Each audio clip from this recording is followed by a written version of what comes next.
కళ్యాణ లక్ష్మి మీకు ఎక్కువ లేట్ కాకుండా ఎప్పటికప్పుడు టైంకి అందజేస్తా ఉన్నాం.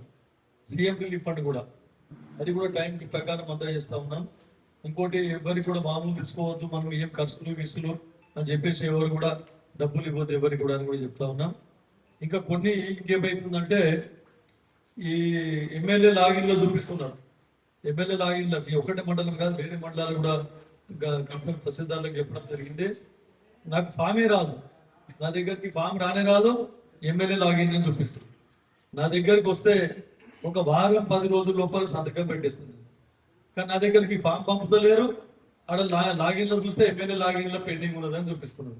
దయచేసి అటువంటి కాకుండా చూడండి. ఎందుకంటే మీకు ఏమనిపిస్తుంది, అరే ఎమ్మెల్యే సంతకం పెట్టలేదు అని మీకు అనిపిస్తుంది. కానీ ఫామ్ నా దగ్గరికి రాదు, ఫామ్ ఇంకా మండలంలోనే ఉంటుంది. అంటే తప్పు మరి అధికారులదా నాదా మరి మీరు అర్థం చేసుకోవాలి. చాలా మంది వచ్చిన దగ్గరికి వచ్చి, సార్ మీకు ఇంకా రాలేదు సార్, మీ దగ్గర లాగిన్లో ఉంది, మీరు సంతకం పెట్టలేదు అంటారు అడుగుతున్నారు. మా పిఎం పిలిచి చూద్దాం ఇక్కడ తీసుకురావాలి నేను సంతకం, అది మా దగ్గరికి ఇంకా ఫామే రాలేదు. మొత్తం 100 అయినాక జమ అయినాక ఫామ్లు తీసుకొస్తామని అంటే నేను తహసీల్దార్ కంటే చెప్పలేదు.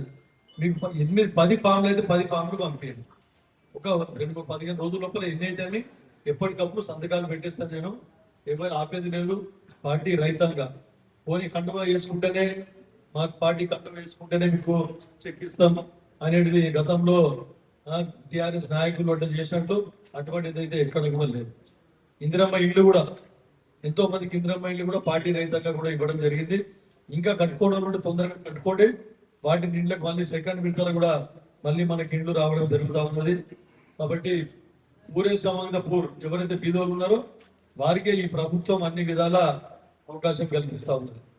ఇక రేషన్ కార్డులు ఇచ్చినాను, ఎన్నో పథకాలు ఇస్తా ఉన్నాను. డ్వాక్రా మహిళలకు రుణాలు పెంచినాం, 5 లక్షలు 10 లక్షలు 2 లక్షలకు చేసినాం. మళ్ళీ వడ్డీ మాఫీ చేస్తా ఉన్నాం. మళ్ళీ వారికి మహిళలను 1 మంది మహిళలను కోటీశ్వరులు చేయాలని చెప్పేసి మా ముఖ్యమంత్రి రేవంత్ రెడ్డి గారు వారందరూ పిలిపించారు.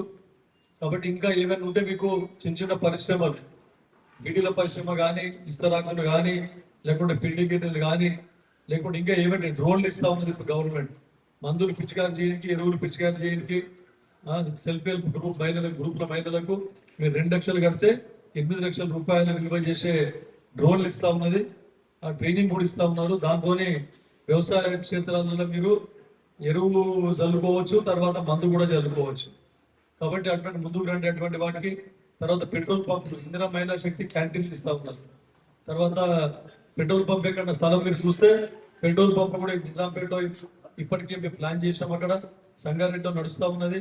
మహిళలే దాన్ని నిర్ణయించుకునే విధంగా పెట్రోల్ పంపులు కూడా ఇస్తా ఉన్నామని చెప్పేసి మీకు తెలియజేసుకుంటా ఉన్నాం. మీరు కొంతమంది ప్రతిపక్షాలకు సంబంధించిన నాయకులు అక్కడక్కడ ప్రెస్ మీట్లు పెట్టి స్టేట్మెంట్లు చెప్పి ఏముంది రోడ్లు ఇంత అధ్వానం ఉన్నాయి, రోడ్లు ఇంకెప్పుడు చేస్తారు. మరి వాళ్ళకి నేను ఒకటే ఈ వేదిక ద్వారా చెప్పదలుచుకున్నా, రోడ్లు చేసిన పాపం మీది. ఎందుకంటే 10 సంవత్సరాల నుంచి ఎక్కడ కూడా కొంచెం మురం కూడా పోయలేదు, ఒక కంకర కూడా ఏం లేదు, ఎక్కడ రోడ్ రిపేర్ చేయలేదు. మరి 10 సంవత్సరాలు రోడ్డు రిపేర్ చేయకుండా ఉంటే ఎక్కడ రోడ్లు మంచిగుంటాయని చెప్పేసి ఈ ప్రభుత్వం ఏర్పడిన తర్వాత రోడ్లకు బడ్జెట్ పెడదామనంటే 8 లక్షల కోట్ల అప్పు.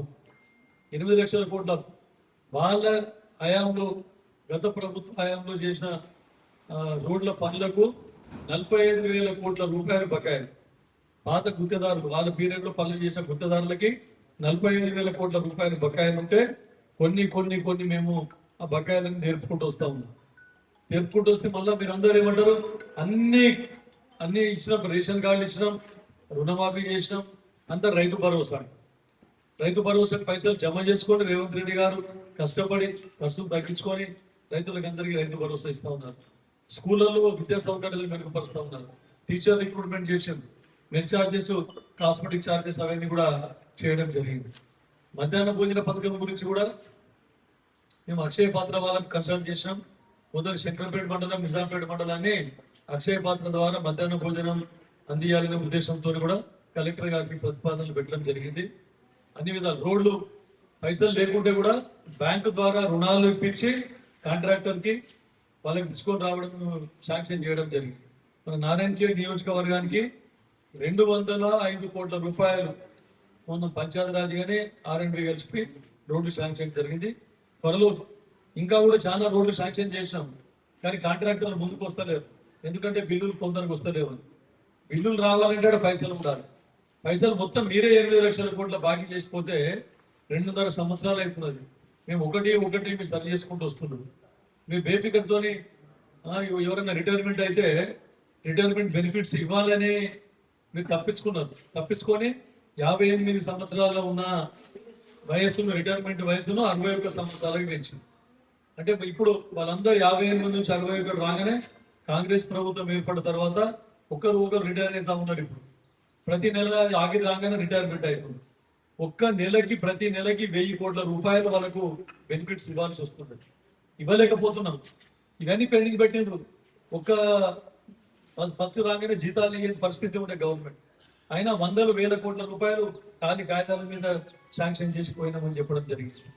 కాబట్టి ఇవన్నీ గుర్తుంచుకోవాల్సిన అవసరం ఉందని చెప్పేసి మీకు అందరికి చెప్తా ఉన్నాను.